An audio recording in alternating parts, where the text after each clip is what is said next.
coup, faut que je ferme ma gueule, moi. Ok, Fanny, Mhm. tu es en... Tu es presque interne en fait. Je suis interne. Tu es interne. Oui. T'es une mytho interne, hein. T'as pas commencé J'ai l'internat. pas commencé l'internat, mais officiellement, je ne suis plus externe. Ok, Donc, t'es on va interne. dire, non, je suis pas inscrite ni au CHU ni à la fac, donc pour le moment, T'es rien. pour T'es le au moment, je suis chômage. que dalle. D'accord. Ok. Bon. Je parle à la caméra. Petit regard caméra, là. Hop là.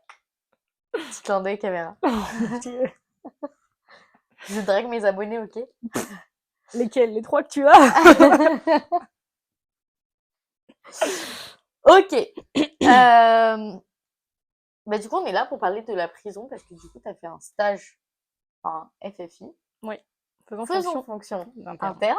Donc là, c'est pareil, on n'était pas interne non plus. On n'était pas interne. En prison, du coup, à Oui. Vivonne. Mm. Voilà. Donc, première question. Pourquoi la prison? C'est vrai que c'est une bonne question. Et en fait, à chaque fois qu'on me la pose, je sais jamais trop quoi répondre. Je sais pas, j'aurais dit parce que bah déjà, c'est un endroit où je voulais aller. Parce que j'ai fait le stage de médecine légale en tant qu'externe, en tant que dernier stage d'externat. Et bon, on était dans la lignée des stages chelous. Et du coup, on s'est dit, enfin, je me suis dit, pourquoi pas tenter la prison? Déjà, c'est intéressant parce que c'est un autre monde en fait. Genre, déjà, c'est un lieu qu'on connaît pas. Enfin, personnellement, j'ai encore jamais eu l'occasion d'aller visiter une prison. Ah bon? Parce que quand on part en vacances, on se dit pas, hey, go aller visiter la prison. Et aussi parce que, bah, déjà, en tant que FFI, ça me faisait un peu moins peur d'aller dans un service plutôt de médecine générale que d'aller dans un service d'urgence où tu pouvais te retrouver à tuer des gens, en fait. et, euh, et oui, c'était aussi pour voir comment ça se déroule, en fait, les soins. Est-ce que c'est si égalitaire qu'on le dit, ce genre de choses. Voilà. Voire même plus parce qu'il y a des gens qui disent qu'ils sont mieux soignés en prison que... Ouais, c'est ça. Il y a beaucoup de gens qui disent oui, ils payent pas de loyer, puis ils ont le dentiste à proximité, ils ont un dentiste tous les jours, ils appellent, ils ont un rendez-vous. Donc, c'est aussi intéressant de savoir comment ça se passe vraiment quand les gens critiquent, parce que c'est hyper facile de critiquer quand tu connais pas. Donc go, j'ai été voir de mes propres yeux ce qui se passait là-bas. Ok. Et du coup, t'étais dans quel type de prison? Parce qu'il y a plusieurs types de prisons. Alors en fait, c'est vrai qu'il y en a plusieurs. Alors moi, j'étais à la prison de Vivonne. Donc la prison de Vivonne, c'est une prison qui cumule le centre d'arrêt et enfin la maison d'arrêt et le centre pénitentiaire. Euh, il faut savoir que la maison d'arrêt, c'est toutes les petites peines, donc ce qui fait moins de 2 ans, et tout ce qui n'est pas encore jugé. Donc tous ceux qu'on fait, par exemple, appel à leur jugement, ou ceux qui sont en cours de jugement, qui sont prévenus, qui n'ont pas encore qui ont en fait pour le moment un mandat de dépôt, c'est-à-dire qu'ils ont un temps d'emprisonnement de 1 an, plus ou moins quelques mois, et dans 1 an, on verra s'il y a un jugement qui est fait ou pas, et sinon ils reprendront un mandat de dépôt d'1 an. Souvent c'est parce que le jugement, c'est souvent ceux qui sont en mandat de dépôt, c'est ceux qui ont fait des crimes, hein, ceux qui vont prendre 15 ans de tôle, donc c'est souvent des enquêtes qui prennent beaucoup plus de temps, et du coup ceux-là, ils sont pas encore jugés, donc en fait ils sont aussi en maison d'arrêt. Après, il y a le centre pénitentiaire. Ça va être pour toutes les peines qui vont en général de 2 ans à 15-20 ans. Ça dépend souvent de pas mal de choses, de la dangerosité, de l'éloignement de la famille, de ce genre de choses. Et c'est pas les mêmes conditions de vie. Souvent, dans les cellules en centre pénitentiaire, ils sont tout seuls. En maison d'arrêt, ils sont 2, voire 3. Et, et après, il y a encore autre chose après. Je me souviens plus comment ça s'appelle. La prison centrale, ça s'appelle. Et ça, c'est pour les peines souvent à perpétuité, en sachant que la perpétuité en France, ça n'existe pas. Oui. Mais c'est pareil, c'est des conditions particulières, il faut qu'ils fassent des demandes. Une fois qu'ils ont fait une demande pour aller en prison centrale, il faut qu'ils passent par un autre centre dans lequel on va voir, on va je sais pas comment dire, les analyser psychologiquement un petit peu, savoir s'ils sont dangereux, s'ils sont capables d'y vivre, parce que c'est vraiment encore quelque chose de différent. Euh, et donc ça, c'est souvent pour les peines qui sont plus de 20 ans, donc vraiment très longues. Et c'est souvent des peines où on sait que la réinsertion, ça va être quasiment impossible. Et à Poitiers, donc là où j'étais, à Vivonne exactement, c'était une maison d'arrêt. Donc il y a une grosse maison d'arrêt, c'est là où il y a le plus de monde en fait. La plus grande partie des détenus sont en maison d'arrêt. Et il y a aussi un centre du coup pénitentiaire. Et la prison est mixte, donc il y a une maison d'arrêt femmes, une maison d'arrêt hommes, et un centre pénitentiaire femmes et hommes aussi. Ok. Et est-ce que du coup, toi, tu as pu identifier des problèmes spécifiques à la prison en termes de soins? Alors ça commence à dater un petit peu, parce que ça commence à dater de 2-3 mois quand même. Mais oui, clairement. C'est quoi la question déjà? Attends, c'est quoi la question? Repose la question, c'est pas grave. Est-ce que j'ai remarqué des différences par rapport à ce que j'avais déjà vu en tant qu'externe Ouais, entre ce qu'il y a à entre l'extérieur et ce qu'il y a à voilà. l'intérieur? Bah oui, clairement, il y a des énormes marges. Genre, je saurais pas trop comment dire, mais finalement, ce qu'il y a dans la prison, c'est vraiment pas. Enfin, normalement, en France, il y a un code de déontologie médicale qui dit que chaque personne doit avoir un accès à la santé, quelle qu'elle soit, sur le territoire. On sait que c'est déjà pas vrai à l'extérieur, parce que il y a plus d'accès à la, enfin, il y a quasiment plus d'accès à la médecine générale, la spécialité c'est compliqué. Mais en fait, là où on s'imaginerait qu'en prison c'est plus simple, parce qu'en fait on a effectivement des spécialistes qui viennent donc dans l'UXA, donc c'est l'unité de soins ambulatoires. Euh, on a des spécialistes qui viennent régulièrement, on a un ophtalmo qui vient tous les mois, on a effectivement des dentistes, en tout cas dans celle de Vivonne, on a effectivement des dentistes tous les jours. On va avoir des échographes qui vont venir, il y a des médecins généralistes qui sont sur place, médecins légistes, médecins urgentistes. Et pourtant, ça reste que, par exemple, à Vivonne, il y a quand même une population qui est entre 600 et 800 détenus. Donc avoir 4-5 médecins généralistes, un ophtalmo qui vient une fois par mois, et un dentiste sur des horaires normales, donc des horaires de 9h-17h à peu près, bah, en vrai, ça fait quand même 800 personnes à s'occuper, c'est un mini-village. Donc, euh, en sachant que toutes les personnes ne viennent pas qu'une seule fois, voir le médecin, le dentiste, des fois, il a besoin de voir la personne 9-10 fois pour faire ses soins. Donc, au final, ils n'ont pas un accès, enfin, ils ont pas un accès plus aisé que le nôtre, comme on peut entendre à l'extérieur. C'est même des fois très compliqué. Enfin, l'hygiène dentaire dans la prison, par exemple, est vraiment déplorable.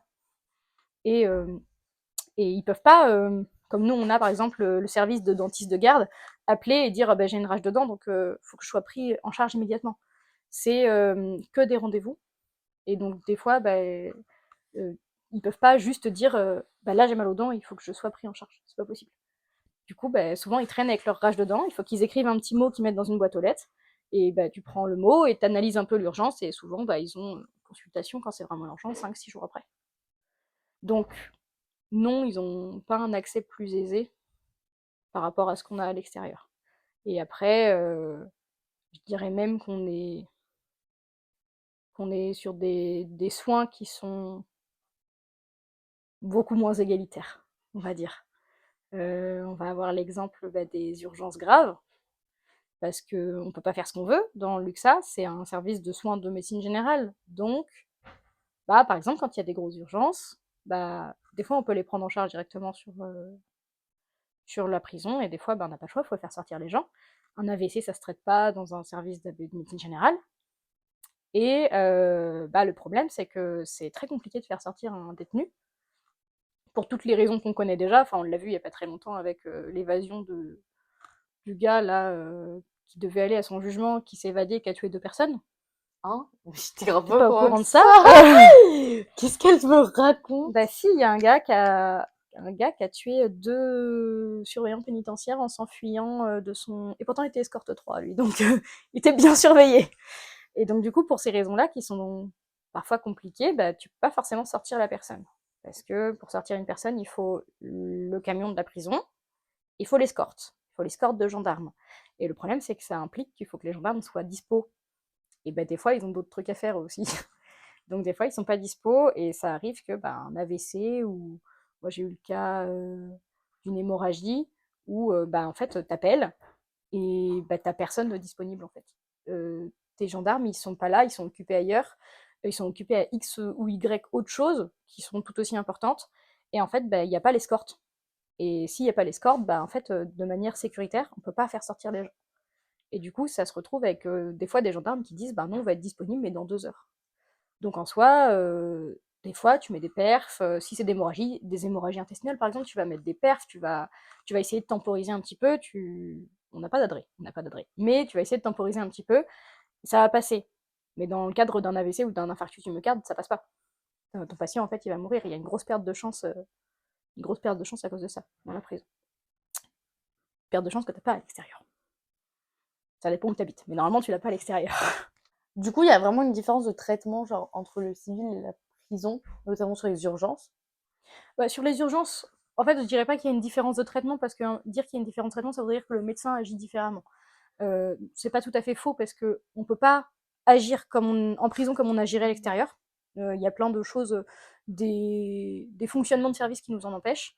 Mais clairement, oui, sur les urgences, il y a cette grosse disparité sur laquelle on peut effectivement pas forcément jouer, parce que bah, c'est le concept de sécurité, c'est-à-dire que bah, tu peux pas non plus te permettre de faire sortir quelqu'un qui a un risque d'évasion de la prison, même s'il est en danger. Alors effectivement, s'il est en train de faire son AVC, il y a peu de chances qu'il s'enfuit, mais bah, en fait, ça s'est déjà vu par le passé. Donc c'est pour ça qu'on a des grosses zones, des gros systèmes de sécurité.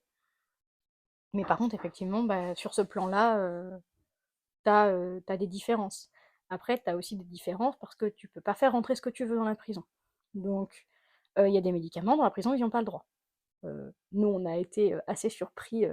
Une des expériences qu'on a eues dans le stage, c'est qu'on a un patient, ils ont des contacts avec la famille, ils sont des unités de vie familiale, ils peuvent vivre quand même, surtout ceux qui sont amenés à sortir.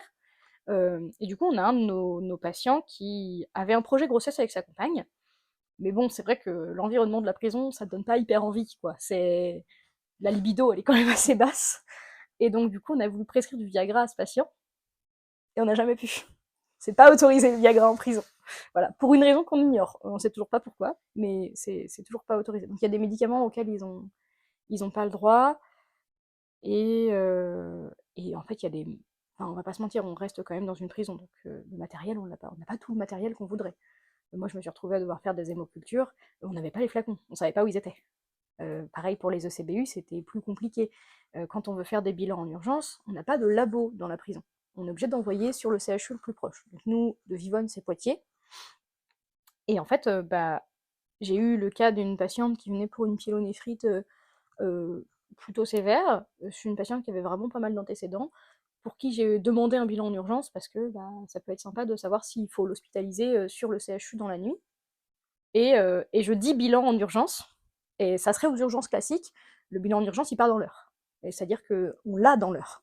Et là, on m'a dit, ouais, il faut faire venir la petite camionnette. Donc il faut qu'il y ait une camionnette du CHU qui vienne chercher le bilan à la prison. Et au final, mon bilan, il est parti au bout de 5 ou 6 heures. Donc on a quand même perdu en cours de route le concept de l'urgence. C'est-à-dire que si ma patiente allait vraiment mal, en l'occurrence elle allait pas mal, donc ça a été, on a réussi à temporiser, ça s'est très bien passé. Mais si la patiente avait été vraiment mal, bah comment on fait? Comment on fait à ce moment-là? Donc oui, il y a pas une différence de traitement dans le sens où, bon, après ça c'est à rediscuter, mais il n'y a pas une différence de traitement dans le sens civil et détenu.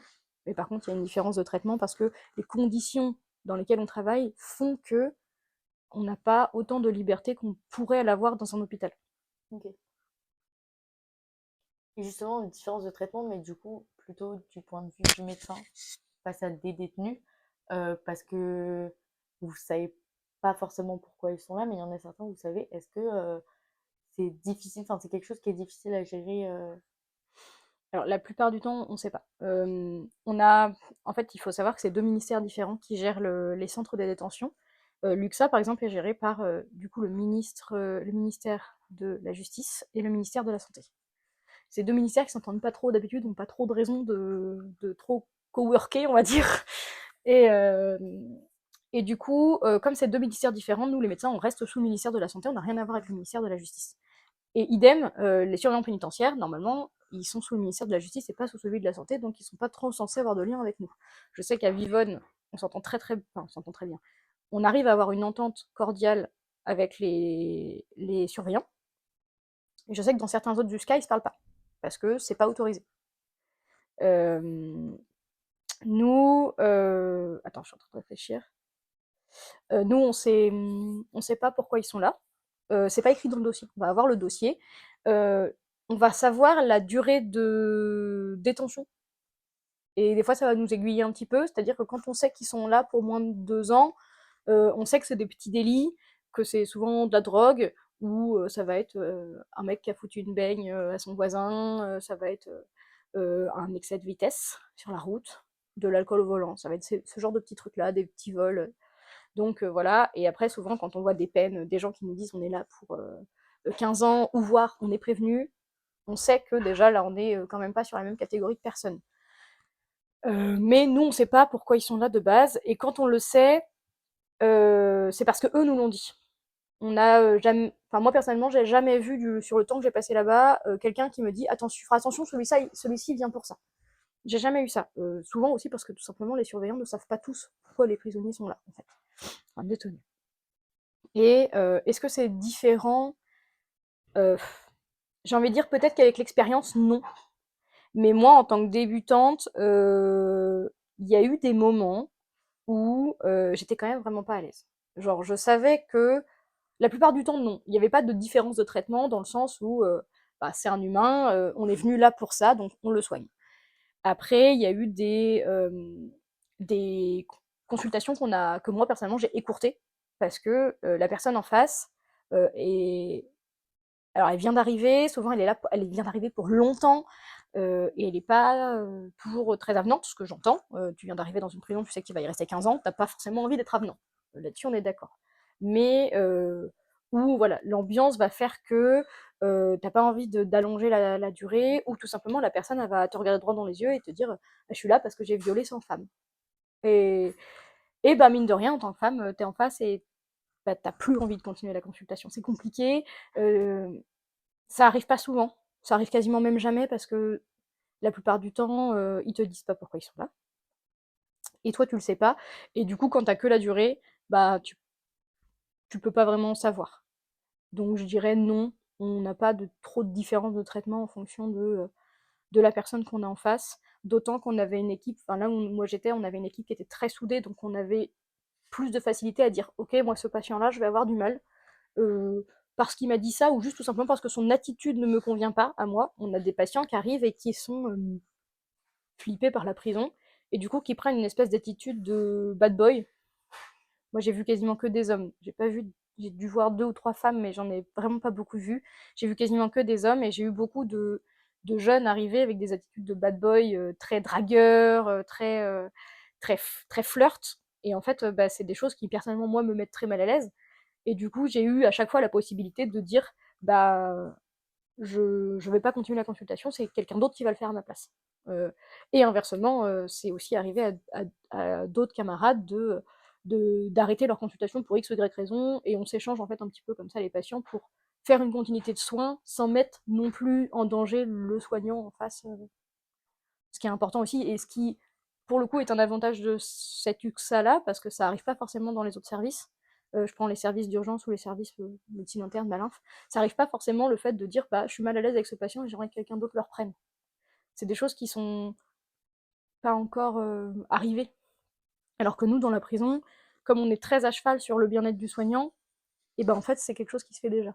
Ça, c'est un bon truc à découvrir, c'est un point positif de la santé dans la prison, pour le coup. Ok. Une dernière petite question, si tu veux bien. C'est est-ce que tu avais un a priori qui a été complètement démonté de par ton passage en prison? Je n'avais pas qu'un, même, a priori, on va dire ça comme ça. Bah oui, mais parce qu'on s'imagine souvent les prisons selon ce qu'on voit à la télé. Donc, moi, une des grandes séries de prisons que j'avais vues, c'était Prison Break. Bon, et moi dans ma tête, la prison c'était comme Prison Break, c'est-à-dire que ils avaient des promenades de temps en temps, sinon c'était des barreaux, ils étaient enfermés tout le temps, il y avait du deal de drogue, il y avait de la violence, tout ça.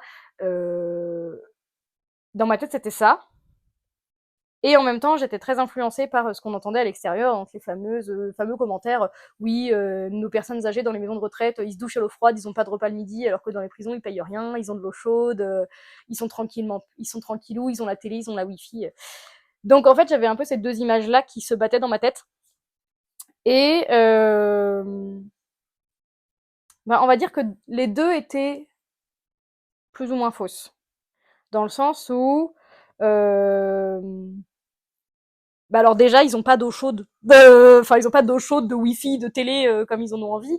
Euh, alors moi j'ai vu la maison d'arrêt, j'ai pas beaucoup été au centre pénitentiaire parce que j'ai pas eu l'occasion. Mais par contre j'ai vu la maison d'arrêt, j'ai été faire une distribution de traitement en maison d'arrêt. Euh, et donc en fait on a des personnes, c'est des chambres de 2 et ils sont 3 dedans. Donc déjà il faut partir du principe qu'il y en a un qui dort par terre. Donc forcément, quand t'es celui qui dort par terre, c'est pas agréable. J'ai touché le micro. T'as de l'eau chaude, t'as une douche ouverte. Donc ça veut dire que quand t'es avec tes co-détenus, ils te voient te laver, ils te voient aller aux toilettes. Il y a pas de souci, il y a pas trop d'intimité là-dedans. La cellule, elle fait, ouais, si vous avez déjà été dans une chambre de cruise, elle fait cette taille-là, quoi. Mais ils ont 3 dedans. Voilà, ils sont 3 dedans. Et la douche, elle fait 1 m², à peu près, voilà. Avec les toilettes dedans la douche aussi. Donc une chambre de cruise, finalement. Et la température de l'eau, par exemple, ne peut pas être modifiée. Donc quand il fait très froid, t'as de l'eau chaude, c'est cool. Quand il fait très chaud, t'as de l'eau chaude, ben débrouille-toi avec. Voilà. Et puis là, nous, on a eu le problème d'avoir eu un agriculteur pas loin de Vivonne qui a tapé dans une canalisation. Donc ça a foutu de la terre partout dans la flotte. Et donc l'eau était toute marron. Bah tu fais avec. Enfin, les surveillants pénitentiaires ont distribué des bouteilles d'eau, mais il y en avait pas forcément assez pour tout le monde. Et du coup, bah pour se laver les dents, tout ça, bah t'as l'eau marron, quoi. Donc l'idée que j'avais de tous ces gens qui s'en plaignent en disant oui, nos personnes âgées dans les maisons de retraite, elles ont pas tout ça, bah rassurez-vous, dans les prisons, ils ont pas tout ça non plus. Hein. Clairement, la wifi, ils ont pas, on va pas se mentir, ils ont pas le droit de l'avoir, ça me paraît évident. Après, l'autre truc qui m'a très impressionné, c'est que je pensais que c'était beaucoup plus strict que ça. J'avais du coup cette image aussi de Prison Break où tout le monde prend sa douche en même temps, t'as 1 minute top chrono pour prendre ta douche, t'as des petites savonnettes, et puis quand la minute elle est passée, que tu sois lavé ou pas, bah tu sors et puis c'est tout quoi. Enfin, je sais plus dans quel, je sais dans Prison Break que j'ai dû voir ça, je sais plus. Et où t'avais un gardien qui regardait un peu comme ça s'il y avait des, on a le droit de dire les mots graves sur YouTube ou pas? Oui. S'il y avait des agressions sexuelles ou pas, voilà, on va dire ça comme ça, et qui regardait un peu pas trop pour laissons un peu les gens tranquilles quoi. Et en fait bah du coup c'est pas comme ça que ça se passe. Déjà c'est vraiment pas aussi strict.